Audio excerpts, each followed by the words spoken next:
Guys, and welcome back to another Neon Reaper video. So this is going to be a little bit of a vlog about my experience with Babymetal. So before I want to get into it, I just do want to say, I want to say a big thank you for everybody that I met, everybody that supports the channel, stuff like that. It's moments like this that make it really, really special. The amount of people that I've seen that pulled me aside and was like, Neon! Honestly, God, I can't express like how much that makes me smile and so happy beyond belief.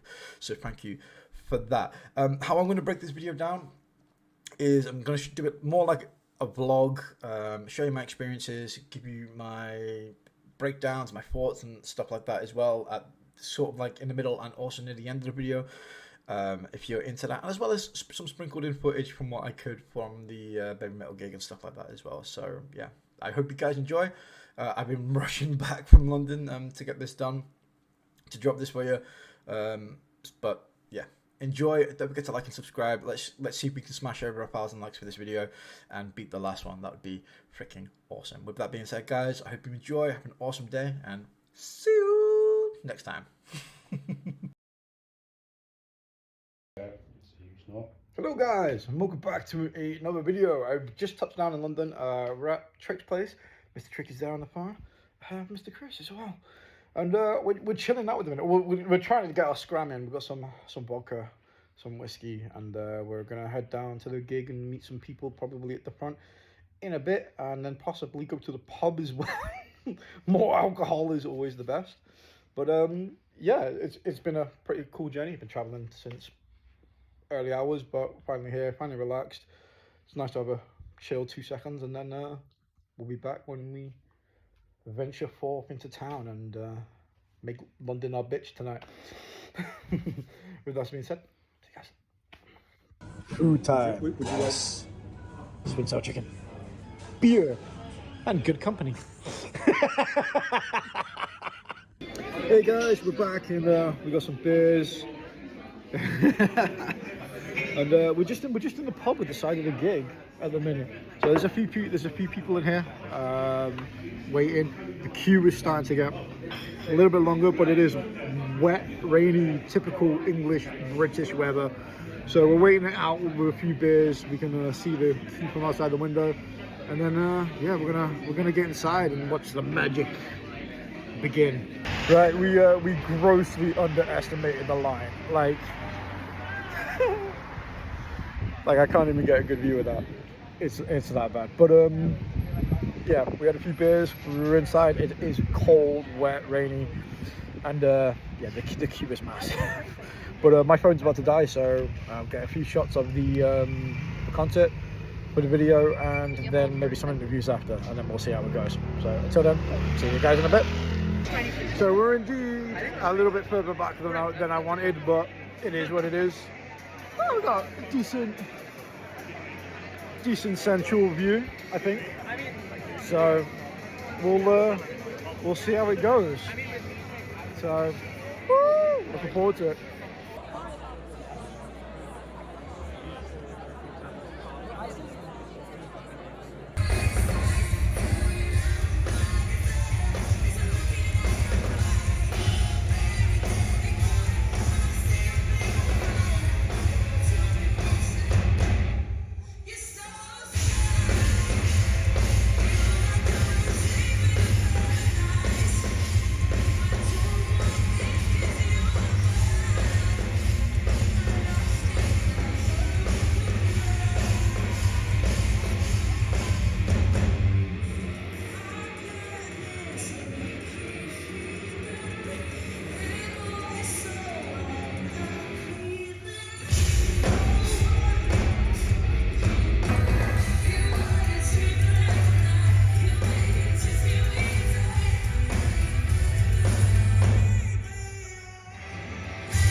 Yeah, they were actually alright. They were pretty decent. I haven't heard of this band up until this point. That I saw them when they opened. It was a tough crowd. It was a tough crowd on that first day. It took a lot of warming up for the crowd as well. I thought the mix was a little bit off. It was really hard to kind of like get a clear sound of what she was singing. The mix did seem to be all over the place, but they did a remarkable job, to be honest. Like I said, I haven't heard any of their songs. I didn't know who they were. I came into this completely blind. And they did do a really, really, really good job. Not my usual type of music I think I would go for. Not a band that I probably would have gone out my way to see. So it was nice to see something a little bit different, a little bit out the norm of my typical go-to bands. But yeah, it was a tough crowd. It was a tough crowd, and it took a while for them to warm them up. But that they did. The last 3 songs, they really took it up a notch as well. They really got the crowd a little bit pumped up. You know, that's when the moshing started, the pits started then. And before then, though, it was looking a little bit tepid, maybe tame in comparison. Oh, how the cat just scratched me. Yep. Look, the cat is just like, pay me attention. Come say hi to everybody. Meow. Alright, okay. Now I'm going to be Dr. Evil for a bit. Yeah, a bit tepid, a bit lukewarm in the way that they were approached it. But it wasn't their fault, to be honest. It was a really, really tough crowd for the beginning of that one. You know, I'm gonna go a little bit more into that a little bit later on. But yeah, no, I got to give the lead singer some really big praise. It felt like it took a while for her to get into it, but once she did lift the place up a lot. You know, got people invested and ramped up, and it was really, really good. Not that you need that, I think, for a Babymetal show. But I think, like me, there was a lot of people who were kind of like, who are these guys? We're here for Babymetal. Which is never an easy task for any band that opens for any mainliner. It's always tough. But yeah, I came away really kind of impressed with them. I definitely am going to check them out a little bit more. And yeah, I thought their performance was pretty decent. And then obviously that led on to Babymetal. Isn't it?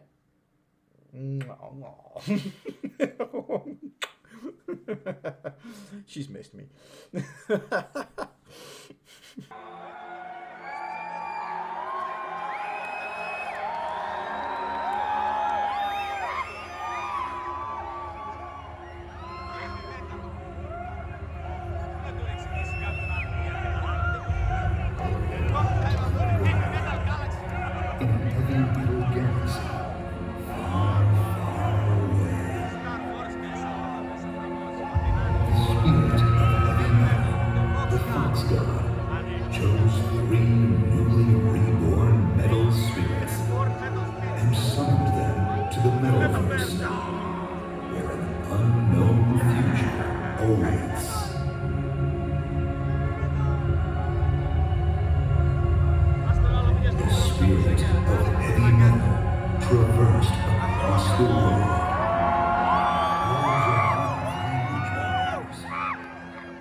Legends, life and death, beginnings and endings.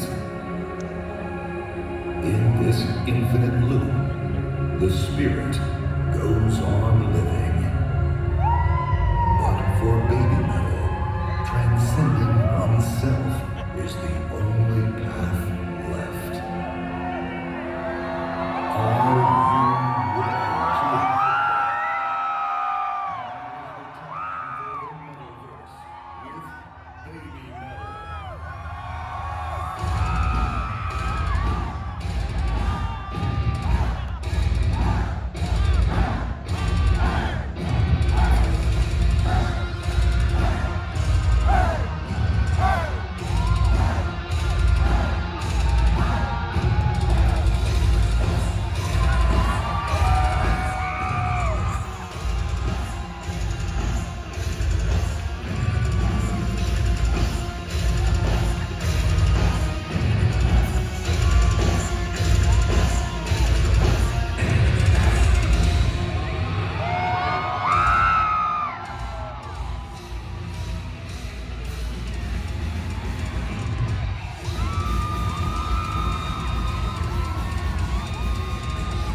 as you can see, any Babymetal gig is a great Babymetal gig. The girls were amazing, absolutely amazing. The smiles,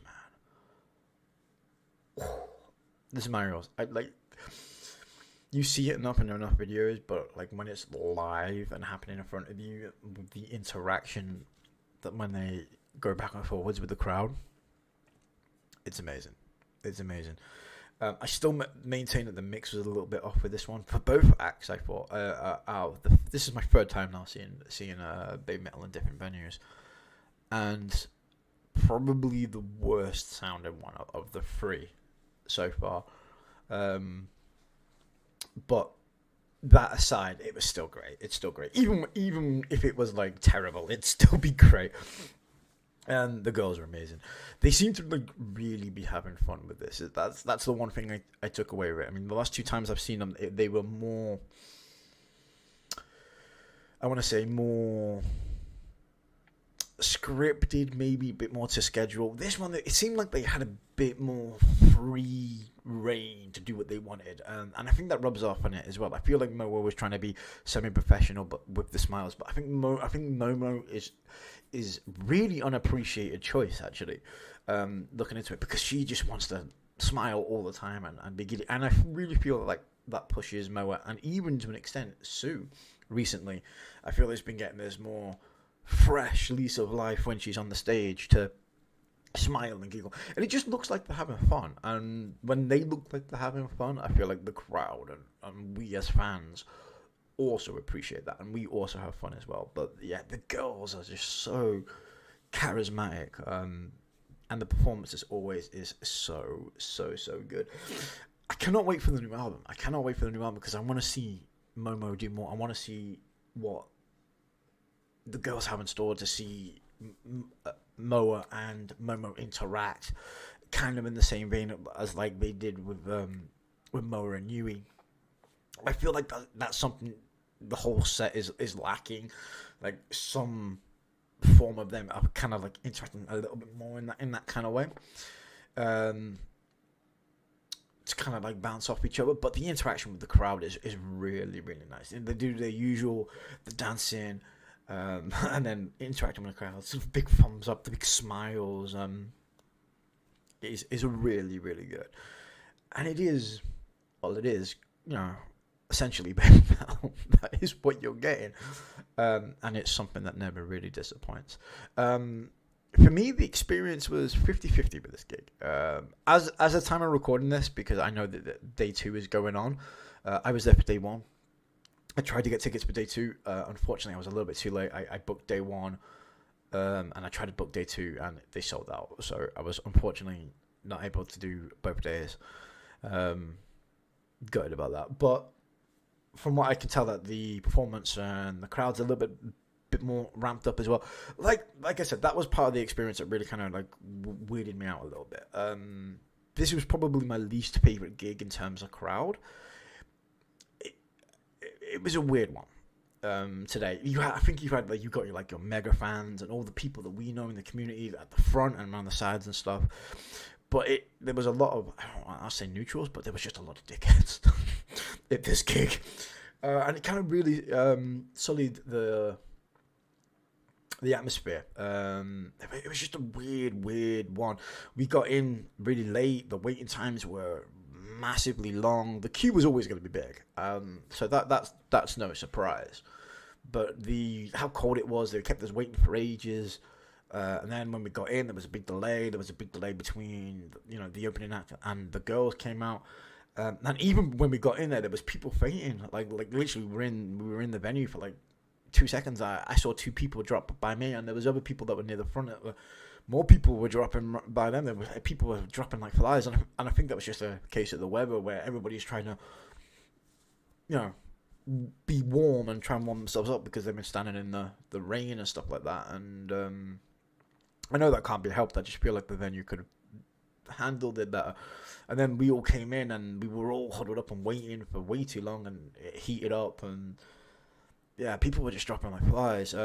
But yeah, it was just one of those weird ones. It just felt like people were being dicks for the sake of being dicks. I mean, I had a few experiences with people that I was around where I was kind of wedged in, which I expect. You're always gonna get an elbow at any metal concert, like an elbow, a shove, a flinging arm. That's to be expected. But there was just, it just felt like people were like intentionally trying to be dicks. For example, I had one guy where I was raising my arm and I tried to bring my arm down, and he on purposely trapped my arm in front of him, and it's the first time I've ever had to done this. I physically had to push him out of my way so I could get my arm back. Like, he could have easily just lifted his shoulder like that, and my arm would have been free. I'm like, oh, cheers, mate, thank you. But he purposely tried to trap me. It's just little things like that. And obviously, I'm 5 foot, like, I'm gonna go 8, but I'm not. I'm like halfway between 5'7" and 5'8". But I seem to attract like every fucker that was like 6'7" in the whole entire thing. They obviously saw this 5'7" guy and was like, I'm gonna stand directly here. Which again, it's part of the parcel of a gig experience. It takes nothing away from the girls, but it was just like one of those gigs. It was just one of those gigs for me. Yeah, I seem to have like the collection of giants. All that. I was like, you couldn't stand behind me because I'm 5'7". You had to stand in front of me. And then there was just a few people in the crowd that I seen arguments happening between like couples and stuff like that, because, you know, guys were going a little bit too nuts and elbows in girls' faces and stuff. It wasn't pleasant in that respect. But that takes nothing away from the girls. So on a personal level, it was probably my least favorite gig, just on the basis of that. Like, the girls were amazing. I didn't see as much as I wanted to, because I really underestimated the queue. Like I said, the weather wasn't nice. It was freezing. It was cold. It was raining. So I was expecting people to take a little bit more shelter instead of being out in the freezing cold for like 3 hours. I was wrong. That queue was insane, and we got there really early. Like, me and the guys were there like 6 hours early, and we went for some to eat and stuff like that before, and a few more beers before we rejoined the queue. What we thought, we were like an hour and a half, 2 hours early as well, queuing up, and that queue had already was bonkers, which is what you expect. So there was kind of a few little things that like dampened the experience for me, but the after party was great. I'll show a picture now. Yeah, meeting everybody and hanging out. I wish I had more interviews. I do apologize. I usually try to get interviews on. My phone died, like, literally right at the end of that gig. Like, literally, I was filming some of these videos with 1% battery power, and I was like, fuck's sake. And the one lead I had in the battery charger from one of my friends wouldn't work. So for some strange reason, I was like, God damn it. I was like, it would have to, wouldn't it? It would have to. So yeah, it was just one of those days where just everything added up. But seeing Babymetal was exceptional. They are exceptional. The experience was really, really good. And I really enjoyed it, and seeing them smile, seeing them interact, the music. There's not really much I can comment on the music that I haven't already said, to be honest. I probably have a little bit more to say, but I saw a lot of the new tracks for when they were in opening for Sabaton, so maybe that got a little bit devalued, seeing them then, and not, you know, so I knew what was kind of coming and had time to kind of process that a little bit more, so maybe that took the sheen off it a little bit. But like I said, all in all, the trip was a really, really good one. The gig was really, really good. The people were absolutely amazing. Special shout as well to Mr. Trick and Chris. I really, really appreciate you guys. Thank you for your hospitality and hanging out with me, or bearing me with me for that trip. You guys are amazing. Thank you so much. But also to everybody I met as well, everybody at the gig, everybody that pulled me aside as well, to say hi. I honestly got that is like the best part of the experience for me, is walking down the queue and having people meet me the after party and go, Neon, I watch your channel. Like, but I can't say like how much that makes my day. It's a wonderful feeling, and I wish I could experience that every day. So having you guys come onto the channel, interact, and pull me aside and say hi, I love it. I love being able to talk to you guys. I met so many wonderful people. The Babymetal community as a whole is fucking fantastic, and I love it. I love being a part of it. I love having found this in my life and found the people, the music, everything. It's been great. So I hope you enjoyed this vlog. I didn't get, again, I apologize, I didn't get as much in as I wanted to because of my phone dying, but yeah, it was amazing. It's always well worth seeing the girls, always. So go, if you haven't seen them and you're on the fence, the footage should be enough. I hope you guys enjoyed. Don't forget to leave a like as well, subscribe. Let me know in the comments as well if you've been to the European tour, or the world tour, sorry, and gone to see them, or planning on seeing them, or seen them loads, or following around. Let me know in the comments down below as well. And yeah, wherever you are, guys. See you. Love you. Bye, guys.